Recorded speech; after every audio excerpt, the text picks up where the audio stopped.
Ini sumber kebahagiaan. Harus ada ininya. Orang yang tegang terus, kenceng terus, insya Allah tidak bahagia sebenarnya, dia capek hidupnya. Tapi kalau iyo serius, yo ada santainya, ya serius ya ada santainya, itu hidup yang lebih membahagiakan. Nah, ada lagi sumber kebahagiaan, yaitu apa? Keseimbangan antara upaya dan kepasrahan. Jadi kalau bahasa agama ini seimbang antara ikhtiar dan tawakal.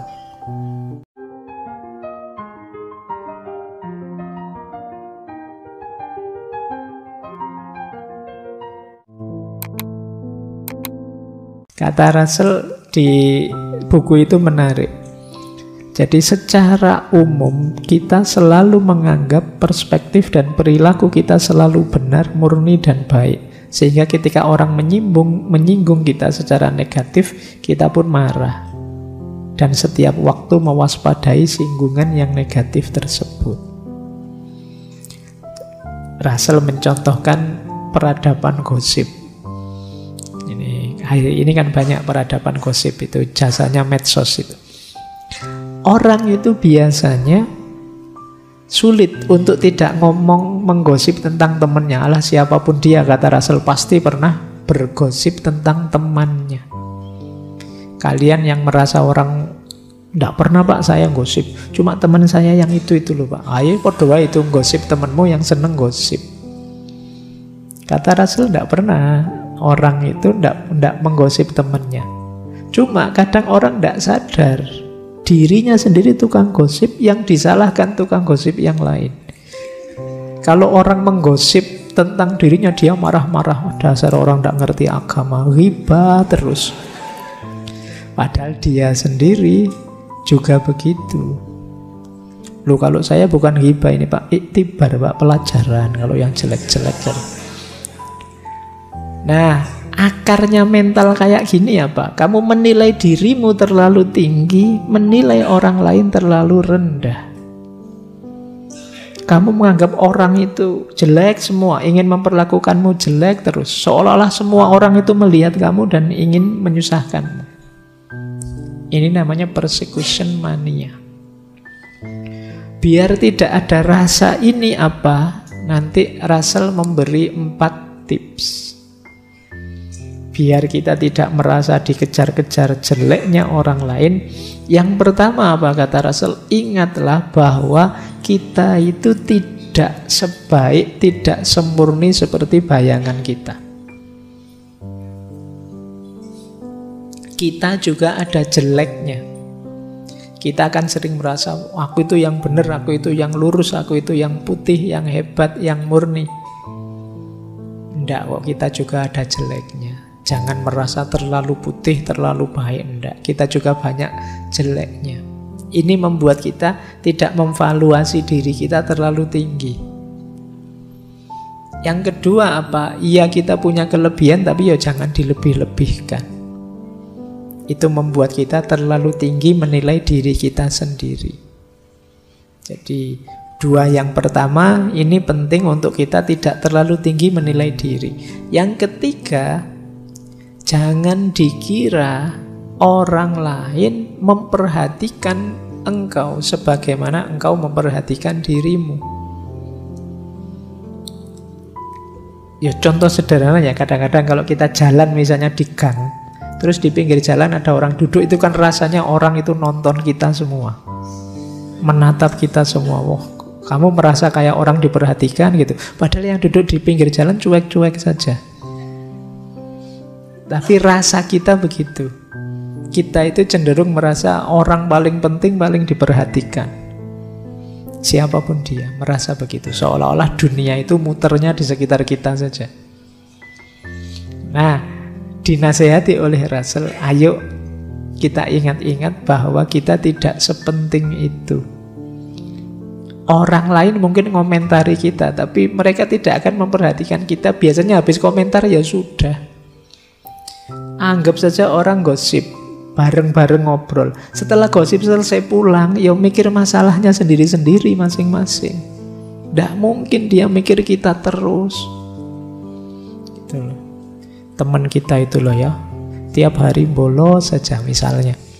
Itu kan ya pas ngomong itu aja bahas kita. Setelah dia pulang ya mikir absennya sendiri, mikir nilainya sendiri. Tidak mungkin mikir kita terus-terusan. Sementara kita menganggap orang itu mikir kita terus, memperhatikan kita terus. Itu yang justru membuat kita tidak bahagia. Yakinlah bahwa meskipun mungkin kita dianggap penting oleh orang lain tetap akan lebih fokus pada masalahnya sendiri. Ngurusi dirinya sendiri yang nomor satu. Jadi ya sepeduli-pedulinya kalian pada temenmu kan tetap kamu mikir dirimu sendiri dulu. Nah ini yang harus kita ingat-ingat biar kita tidak kegeeran seolah-olah semua orang memperhatikan kita. Terus baru kita tegaskan jangan dikira orang itu sangat memikirkan kita untuk menyakiti kita. Tidak lah. Kayak tadi menganggap wah ini orang iri mesti sama saya ya. Tidak. Mikirnya tidak harus begitu. Orang itu misalnya kita tersakiti kadang-kadang mungkin secara tidak sengaja saja. Yo kayak kalian kalau gosip itu loh kan. Kalau orang yang digosipi datang kan terus cepet-cepet berhenti. Yang digosipkan datang. Jadi karena memang tidak terlalu penting juga. Makanya terus ganti tema. Jadi sementara kita yang merasa kegeeran, merasa penting, merasa tinggi, jadi terus sangat tersinggung, sangat marah, dan lain sebagainya. Jadi demi kenyamanan kita sendiri, demi kebahagiaan kita, ayo kita hindari mindset persecution mania. Merasa orang ingin menzolimi kita semua, ndak akan ke situ. Yakinlah bahwa sepenting apapun kita bagi orang lain, dia tetap mendahulukan problem dan masalahnya sendiri, bukan kita. Ini biar kita lebih tenang. Ini yang kata Russell, persecution mania. Lanjut. Wah, masih ada lagi. Ini masih satu babak. Tidak bahagia lagi kalau kita serba takut pada opini publik. Takut dikomentari orang banyak. Kunci ketidakbahagiaan adalah terlalu peduli pada orang lain yang orang lain pikirkan tentang kita. Atau apa yang orang lain anggap penting tentang kita. Mau melakukan apa saja nanti kira-kira komennya orang gimana ya. Jadi selalu begitu, kita tidak akan bahagia. Kata Russell, boleh kita menghormati opini publik. Syaratnya dua, untuk menghindari kelaparan dan menghindari biar tidak dipenjara, itu baru kita perhatikan komentarnya orang. Kalau kita butuh bantuan, baru kita dengarkan. Itu sederhananya begitu. Asal bukan kriminal dan demi menghindari kelaparan, itu ya bolehlah kita mendengarkan komentarnya orang dalam konteks ini. Itu maksudnya apa? Tidak usah terlalu sering didengarkan. Karena orang itu komen itu ya sak komen-komennya. Suka-suka dia. Apalagi sekarang peradaban medsos. Jadi komen itu bisa sak kapoke. Video 1 menit, komentarnya bisa 2 rim itu kalau di print. Ratusan, kadang ribuan. Itu peradaban komen. Kalau kita terlalu peduli opini publik, bisa saja kita tidak ngapa-ngapain. Kalian misalnya satu kamar kos-kosan berempat misalnya. Wah, saya enaknya pakai baju ini apa ya? Temanmu yang satu jangan pakai itu saja. Oh, bagus yang tadi temanmu yang satunya lagi. Loh, kalau kamu ngeladeni komentarnya temanmu, bisa-bisa kamu tidak pakai baju. Bingung kamu milih, nunggu komentarnya yang cocok yang mana. Tidak apa-apa, versimu sendiri saja. Orang komen kan sesuai kondisinya masing-masing. Mereka mungkin tidak tahu persis kondisi kita. Asal tidak kriminal seperti tadi dan tidak gawat darurat seperti kelaparan, jalan saja sudah. Jadi jangan terlalu menggagas opininya orang banyak. Nanti kita capek. Kayak dulu ceritanya Nasruddin itu kan, teman-teman masih ingat sesinya Nasruddin itu. Dia sama anaknya berdua bawa keledainya. Awalnya dinaiki, dua-duanya naik keledai, tapi terus orang komentar, wah tega sekali keledai sekecil itu dinaiki berdua. Terus, oh kalau gitu terlalu berat, kamu yang turun nak, anaknya turun dulu, yang nonton, Nasruddin di atas. Orang komen, orang tua ndak tahu diri, anaknya disuruh jalan dia naik, ndak sayang bos sama anaknya. Wah, akhirnya ganti anak, kamu yang naik nak, bapak yang jalan. Nanti terus yang lain komentar lagi, dia jalan, wah anak durhaka itu, orang tua disuruh jalan.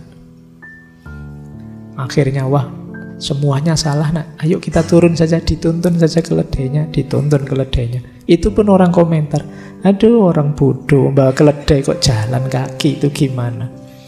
Bingung mereka, saking jengkelnya. Sekarang gini aja nak, ayo keledainya saja yang kita junjung berdua. Itu karena mengikuti opini publik. Jadi ini nama lain orang yang tidak punya prinsip, akan membuat kita tidak bahagia.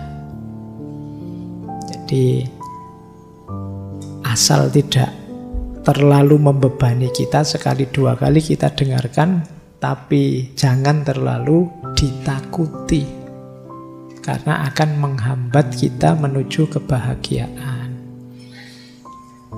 Baik, lanjut. Penyebab tidak bahagia sudah tuntas. Dihindari tadi yang dijelaskan di awal. Sekarang Russell ingin membahas sumbernya bahagia. Apa saja itu kalau kalian ingin bahagia? Yang pertama dan kedua, semangat dan kasih sayang. Hidup yang penuh semangat dan cinta. Baik cinta yang diberikan maupun cinta yang diperoleh. Itu membahagiakan. Kalau kalian bersemangat kan bahagia. Caranya gimana untuk semangat? Kata Russell, semangat itu rasa haus meluap-luap untuk meraih sesuatu. Caranya gimana untuk bisa semangat? Minat, keinginan. Lakukan apa yang memang cocok dengan dirimu, jadi keinginanmu. Kamu akan semangat. Jadi orang yang tidak punya cita-cita, tidak punya keinginan, sulit bahagia karena melakukan apapun kurang semangat. Tegaskan keinginanmu, kejarlah, raihlah, itu mesti semangat. Tapi kalau kalian tidak punya target apa-apa, sulit untuk bisa semangat. Sementara sumbernya bahagia itu kan semangat. Kalau kalian ingin melakukan sesuatu yang sudah kalian target, meskipun capek, meskipun lelah, keluar biaya, itu ya kalian bahagia. Nah, pupuklah semangat. Plus cinta, kasih sayang. Kenapa cinta penting? Kalian akan tambah semangat kalau dalam meraih keinginan tadi didukung dengan cinta dan kasih sayang. Ada yang mendukungmu karena cintanya padamu. Mungkin orang tuamu, mungkin sahabatmu, mungkin temanmu, tetanggamu. Ya kan pacari tonggone dhewe kan dukungan dari tetangga. Jadi dukungan kasih sayang itu menguatkan semangat. Maka pupuklah semangat dengan punya cita-cita, punya keinginan. Kata Russell, salah satu penyebab utama kurangnya semangat adalah perasaan bahwa seseorang tidak dicintai. Sedangkan sebaliknya, perasaan dicintai meningkatkan semangat lebih dari apapun. Jadi cintailah dan carilah cinta. Yang dicintai itu kan berarti kalian mendapatkan cinta. Mendapatkan cinta itu luar biasa rasanya. Sama semangatnya dengan ketika kalian mencintai. Kalau sudah jatuh cinta itu kan semangatnya sudah luar biasa, meledak-ledak. Di situ Russell menjelaskan, seorang anak yang tidak diberi kasih sayang orang tuanya karena alasan apapun, mungkin saat besar dia akan jadi penakut, tidak suka berpetualang, dipenuhi ketakutan dan rasa mengasihani diri sendiri, dan tidak lagi mampu menghadapi dunia dalam suasana eksplorasi. Ini salah satu contoh. Seorang anak yang tidak dapat dukungan cinta, hidupnya ya males-malesan. Dia serba takut karena tidak ada yang mendukung dia. Maka ini penting ya untuk orang-orang di sekeliling kita. Ayo kita dukung semuanya saja dengan perhatian kita, kasih sayang kita. Siapapun itu, mungkin saudara, mungkin teman sekelas, teman kos-kosan. Ayo saling mendukung dalam cinta.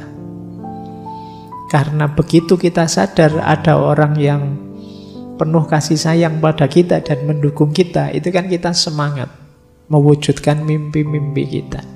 Tapi kalau kita merasa diabaikan, merasa sendirian, ya kita tidak terlalu semangat meraih cita-cita dan keinginan kita. Ini sumber kebahagiaan. Ayo mencari cita-cita yang mulia dan mencari relasi teman yang mendukung, yang penuh cinta dan kasih sayang. Terus kata Russell lagi, sumber kebahagiaan lagi apa? Keluarga. Keluarga jadi dasarnya kebahagiaan. Kalau keluarganya ngaco dan kacau, sulit kita bahagia. Jadi keluarga itu kan tempat bersandar kita dalam hidup, apapun yang terjadi. Senang, sedih, gembira maupun berduka, itu kan larinya kita ke keluarga. Maka kehidupan keluarga yang kokoh adalah sumber kebahagiaan yang besar. Termasuk nanti teman-teman kalau sudah punya keluarga sendiri, punya anak, ini membuat kita, harapan kita lebih besar. Keinginan-keinginan, target-target muncul, semangat kita tambah tinggi karena dukungan kasih sayang dari keluarga. Russell sendiri bilang, bagi saya pribadi, secara pribadi saya telah menemukan kebahagiaan saat menjadi orang tua yang lebih besar daripada kebahagiaan lainnya yang pernah saya alami. Jadi begitu punya anak, dia merasa bahagia luar biasa dibandingkan kebahagiaan apapun. Jadi begitu punya anak, dia merasa lebih semangat lagi mencapai ini, itu, dan lain sebagainya demi keluarga. Untuk bisa berbahagia di dunia ini, kata Russell, apalagi ketika masa muda sudah lewat, kita perlu merasa diri ini bukan sekedar individu yang terasing, yang hari-harinya akan segera berakhir, tapi menjadi bagian dari arus kehidupan yang mengalir dari benih pertama menuju masa depan yang jauh dan belum diketahui. Karena ada keluarga, kita kan merancang hidup kita ini panjang. Ya kalau nanti saya tidak ada, dilanjutkan anak saya dilanjutkan cucunya, maka kita membangun legasi secara sangat bersemangat. Usia kita terbatas, tapi keluarga kita nanti yang melanjutkan estafet perjuangan kita. Ini membuat orang bersemangat. Ini kan semuanya nanti kan masing-masing kepala rumah tangga, dan semuanya juga punya rumah tangga, punya keluarga. Perhatikan aspek ini. Jadilah keluarga yang saling mendukung dalam cinta dan kasih sayang. Saya lanjutkan, kalau ini uraiannya sudah banyak. Pekerjaan juga membahagiakan. Jadi pekerjaan itu membuat kita punya harga diri dan sekaligus membuat kita bahagia, kata Russell. Kita jadi masyarakat yang produktif.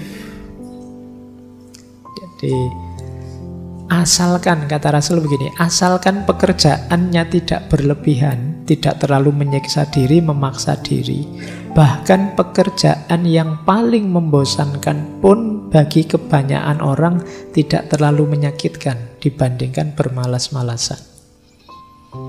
Jadi meskipun kerjaannya itu capek, membosankan, itu lebih mending daripada nganggur, sederhananya itu.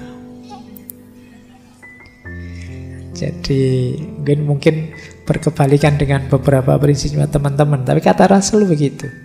Karena paling tidak kalau kita ada pegangan pekerjaan, kita masih punya pride sedikit banyak. Kalau ditanya orang, kerjaannya sekarang apa? Gitu kan bisa dijawab. Tapi kalau tidak, kamu nanti tolak-tolak bingung, wah saya sekarang sibuk apa? Sibuk nganggur. Itu kan tidak enak jawabnya. Nah kata dia, dibandingkan bermalas-malasan, meskipun pekerjaannya sangat membosankan, tapi lebih mending secara sosial. Nah ini makanya tadi saya bilang paradigmanya Russell ya rasional saja, realistis.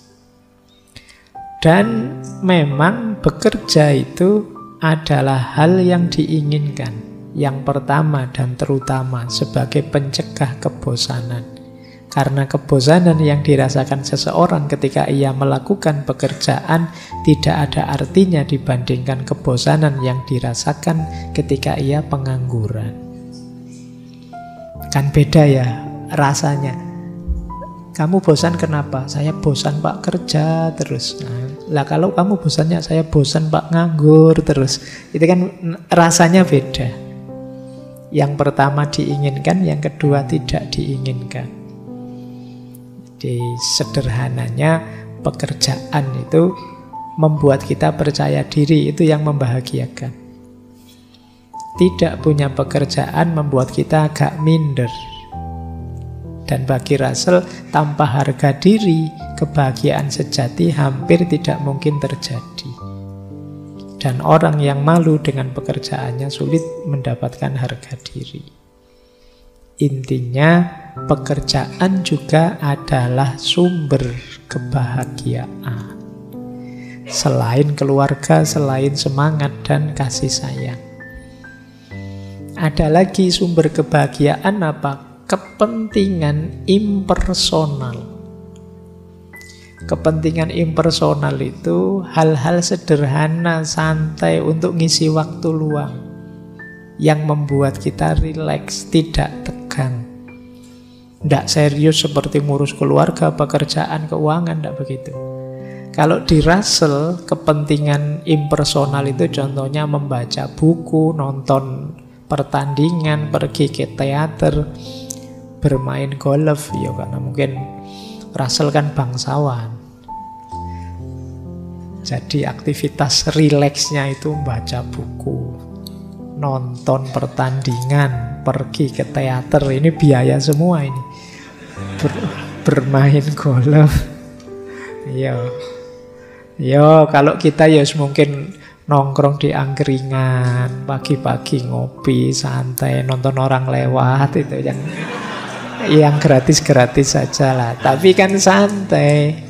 Jadi yang tidak tegang. Ini yang disebut kepentingan impersonal. Nah, ini agak lawannya tadi. Kalau tadi kan disuruh serius bekerja, ya tapi jangan kerja terus lah. Ada santainya. Itu cirinya orang bahagia. Bahkan kata Russell, lebih baik tidak melakukan apa-apa daripada melakukan perbuatan jahat. Berarti boleh tadi ya kalau kalian ditanya, kerja apa? Enggak, saya masih nganggur. Loh kok masih nganggur? Lebih baik tidak melakukan apa-apa daripada melakukan perbuatan jahat. Ini jawabannya ya, nanti kamu nggak usah grogi. Jadi separuh dari pekerjaan yang bermanfaat di dunia adalah memerangi pekerjaan yang merugikan. Jadi diam saja itu termasuk masih menguntungkan daripada jahat. Ada quotes yang menarik dari Russell, "The time you enjoy wasting is not wasted time. Kita kan sering ada istilah menyia-nyiakan waktu. Kamu melakukan apa saja sih, tidak penting, itu menyia-nyiakan waktu. Tapi kalau kita bisa menikmatinya, itu bukan wasting time, kata Rasul.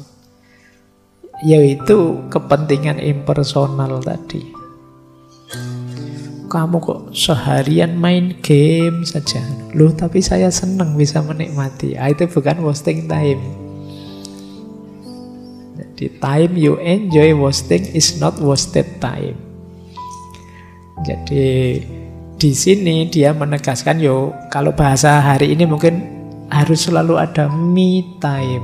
Waktu ketika kita menikmati diri kita sendiri. Me time bukan waktunya beli mie.